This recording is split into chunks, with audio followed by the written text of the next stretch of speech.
नमस्कार साथियों, मैं आपका साथी नरेंद्र लाखड़ा। साथियों, अनिश्चितता में उलझी डीटीसी संविदा स्टाफ की वेतन बढ़ोतरी की मांग व इस माहौल में क्या होना चाहिए हम डीटीसी संविदा स्टाफ का रवैया, इस महत्वपूर्ण मुद्दे पर अपनी इस वीडियो के माध्यम से मैं अपने विचार आप सभी साथियों के समक्ष साझा करूंगा। इस दौरान मेरी आपसे एक विशेष निवेदन है कि इस वीडियो को अधिकतम अपने डीटीसी संविदा स्टाफ के बीच में प्रसारित ज़रूर करें, इसको सब्सक्राइब ज़रूर करवाएं। इसके पीछे कोई मेरा उद्देश्य फॉलोइंग बढ़ाना नहीं है साथियों। मेरा एकमात्र उद्देश्य यह है कि एक सोशल मंच पर, एक सोशल मीडिया पर अधिक से अधिक संख्या में डीटीसी संविदा स्टाफ आकर के जुड़ सके, वह आपसी विचारों का आदान प्रदान कर सके और जितनी मेरी एक समझ है, जितनी मेरी सोच है, जो भी जितना ज्ञान अर्जित किया है, वो मैं अपने सभी साथियों, सभी डीटीसी संविदा स्टाफ में भाइयों के बीच में उसको साझा कर सकूं, ताकि एकजुटता की भावना हम सभी स्टाफ में बहुत मजबूत बन सके। यही मेरा प्रयास है और इसी प्रयास के तहत यह वीडियो मैं आप सब साथियों के साथ समय समय पर साझा करता रहता हूं अपने यूट्यूब चैनल के माध्यम से। इसलिए निवेदन है कि अधिक से अधिक संख्या में हमारे समस्त डीटीसी संविदा स्टाफ के पास इस वीडियो को पहुंचाएं, सब्सक्राइब करें, ताकि समय समय पर अपने वीडियो के माध्यम से अपने विचारों के साथ मैं आप सबके बीच प्रस्तुति देने के लिए उपलब्ध हो सकूं। साथियों, अगले 3-4 महीने समस्त डीटीसी संविदा स्टाफ के लिए बेहद संवेदनशील हैं। इस दौरान कोई सरकार आएगी, कोई जाएगी,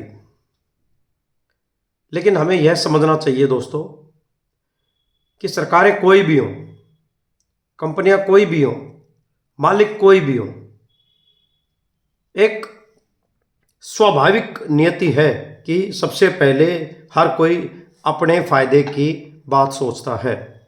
तो ये सरकारें, ये कंपनियां, ये लोग भी एक ठेकेदारी प्रथा के माध्यम से, एक ठेकेदार परस्त नीतियां अपनाकर उनके माध्यम से अपने फायदे की बात सोचते हैं साथियों।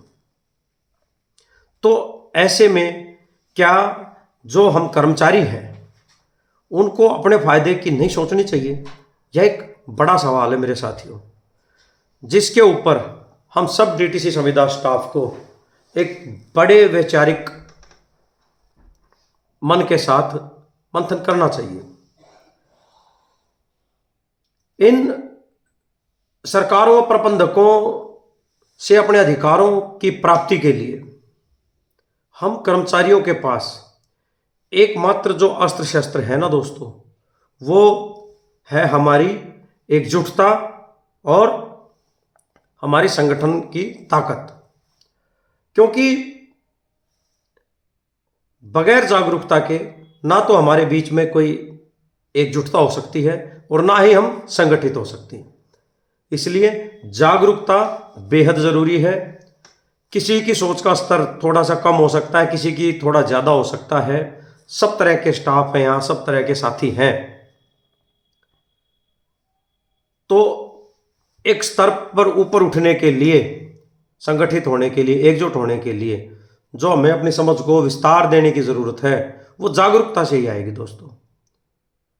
उसी कड़ी में मेरा जो ये प्रयास है, वीडियो जो मैं अपने सभी डीटीसी संविदा स्टाफ के साथ लगातार साझा करता रहता हूँ अपने यूट्यूब चैनल के माध्यम से, यह उसी प्रयास की एक कड़ी है। तो साथियों, जागरूकता के लिए बहुत जरूरी है कि हम सजग हों और सही और गलत का अवलोकन करें। हम तमाम तरह के सोशल मीडिया पर जुड़े हुए हैं, ज़्यादातर डीटीसी स्टाफ, और वहाँ पर उकसावे वाली भी, भड़काने वाली भी, अनर्गल आरोप प्रत्यारोप वाली भी बहुत सारी पोस्ट आप लोग देखते होंगे कुछ लोगों की। तो उन चीज़ों का अवलोकन करने की आवश्यकता है मेरे भाइयों, कि हमारे हित में क्या है, अहित में क्या है। जो ये वेतन बढ़ोतरी की संभावनाओं का एक मार्ग हमारे हालिया आंदोलन के बाद खुला है साथियों, उस संभावनाओं के दरवाजे को, उन संभावनाओं के मार्ग को वास्तविक करने का समय है ये, और जो कि बेहद संवेदनशील भी है। उसको यथार्थ में बदलने के लिए एकजुटता बने रहना बहुत जरूरी है। बहकावे से बचना है, आधारहीन मिथ्या आरोप प्रत्यारोप एक दूसरे पर लगाने से बचना है, ऐसी प्रवृत्ति से बचना है कि कुछ लोगों के द्वारा जो प्लांट की जाती है बीच में एक सुनियोजित साजिश के तहत, कि उन लोगों को ही निशाना बनाया जाए, उस संगठन को ही निशाना बनाया जाए जो इन लोगों के लिए प्रयास कर रहा है, ताकि इनके अंदर बिखराव हो। और जब बिखराव बढ़ेगा तो शासन को, सरकार को मौका मिलेगा कि जो उन्होंने संभावनाओं के दरवाजे खोले हैं उन घोषणा करके उसको पटाख देसी बंद करके। तो जो ये साजिशें इस तरीके की हो रही हैं, इनसे भी हमें सावधान रहना है, समझदारी और संयम के साथ। क्योंकि साथियों, डीटीसी में जहां डीटीसी संविदा स्टाफ का अस्तित्व जो है ना, वो ही कहीं ना कहीं खतरे में आ चुका है। हालांकि इस हालिया आंदोलन के बाद जो संभावनाएं जगी हैं, अगर हम लोग उसको वास्तविकता में बदल पाए, एक तरफ वेतन बढ़ोतरी, दूसरी तरफ डीटीसी की बसों पर डीटीसी चालक ही रहें, ठेकेदार के चालक ना आए, सॉरी, तो ये सब चीजें लागू करवाने के लिए, इनको वास्तविकता में लागू करवाने के लिए, जिनकी अभी सिर्फ घोषणा हुई है, उनके लिए साथियों एकजुटता बहुत जरूरी है। और ये जो देरी हो रही है इसके अंदर, मैंने अपने शुरुआती वीडियोस में जिक्र किया था, ये देरी के पीछे भी कहीं ना कहीं एक कारण ये है कि घोषणाओं के बाद, आंदोलन के उपरांत जो हमारी डीटीसी कर्मचारी एकता यूनियन ने संदेश दिया था कि भाई काम चल रहा है, जारी है, इंतजार की, उसके बाद कुछ साजिशन चीजें ऐसी चलाई गई मंचों में, ग्रुपों में, उकसावे में, भड़कावे में, कि जो हमारे थोड़े से मंदबुद्धि साथी है हमारे बीच में, दुर्भाग्य से, जो समझते नहीं, दिमाग पे ज्यादा जोर नहीं डालते, सिर्फ जो सुना वो बघार देना कुछ भी, तो ऐसे लोगों ने एक माहौल, एक परिस्थिति जो है वो उत्पन्न की कि इनमें तो आपस में ही फूट हो रखी है।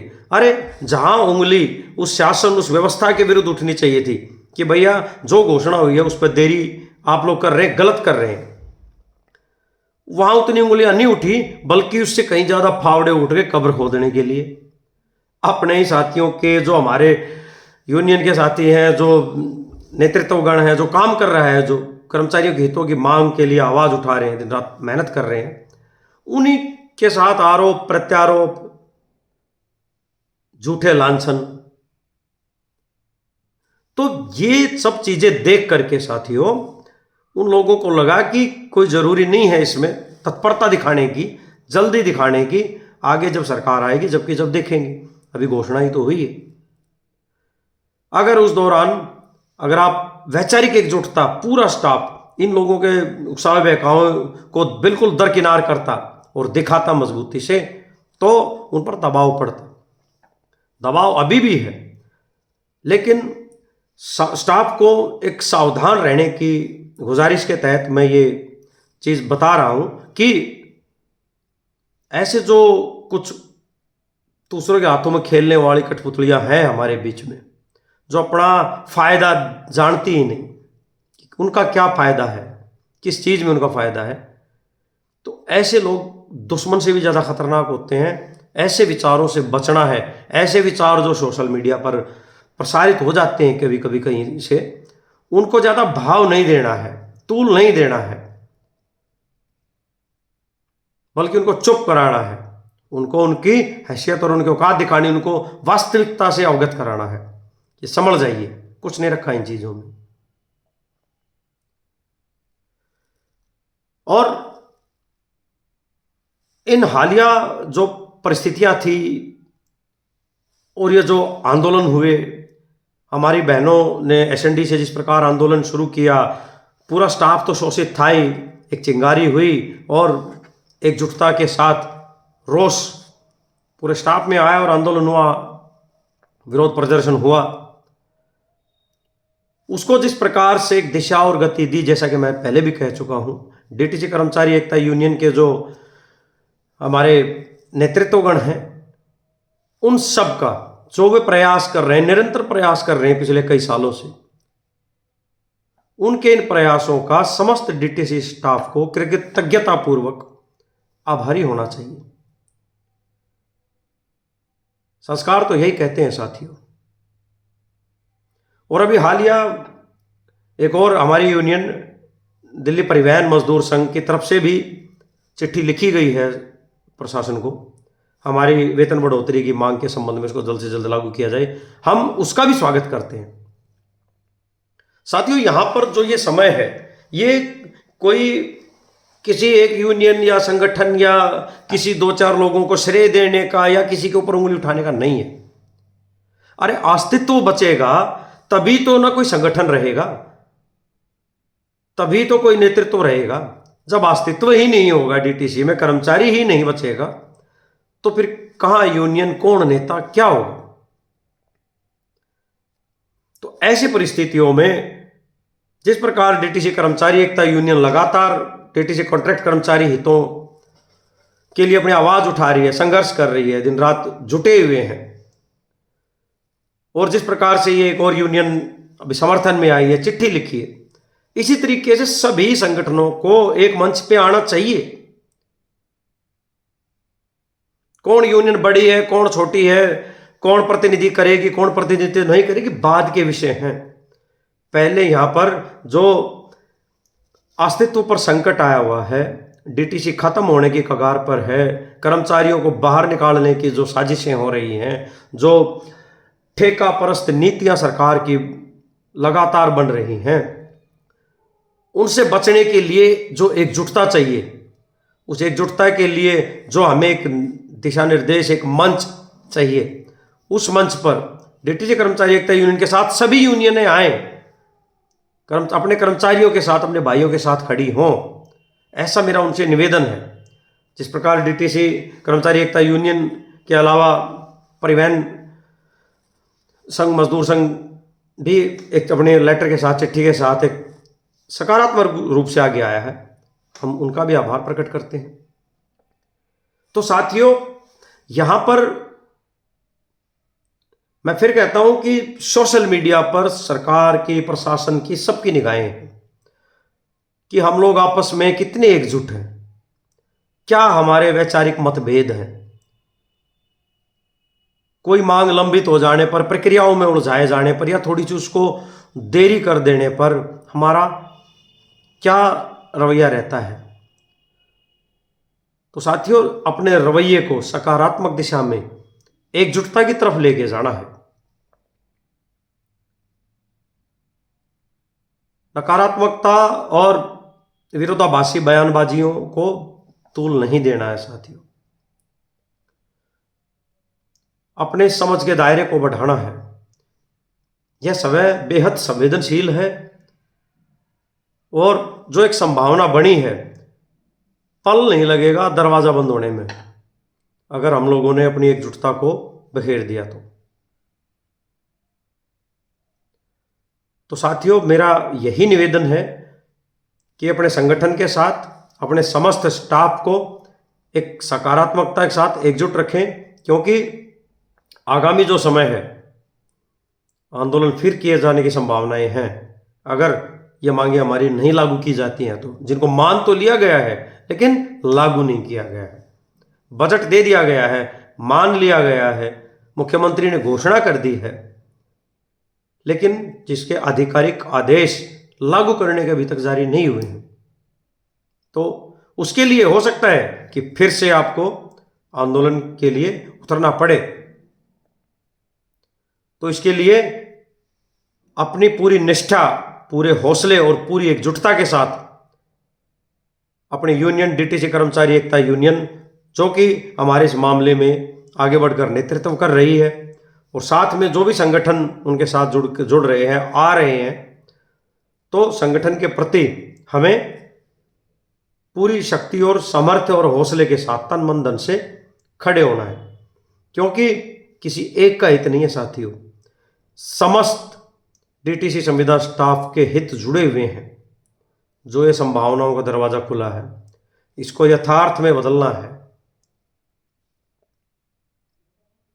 तो मेरे भाइयों, इस संदेश के साथ कि साजिशों का शिकार ना हो, गलतफहमी ना फैलाएं, झूठे आरोप प्रत्यारोप लगा करके अपने निम्न संस्कारों का परिचय ना दें। कुछ लोग, कुछ एक हैं,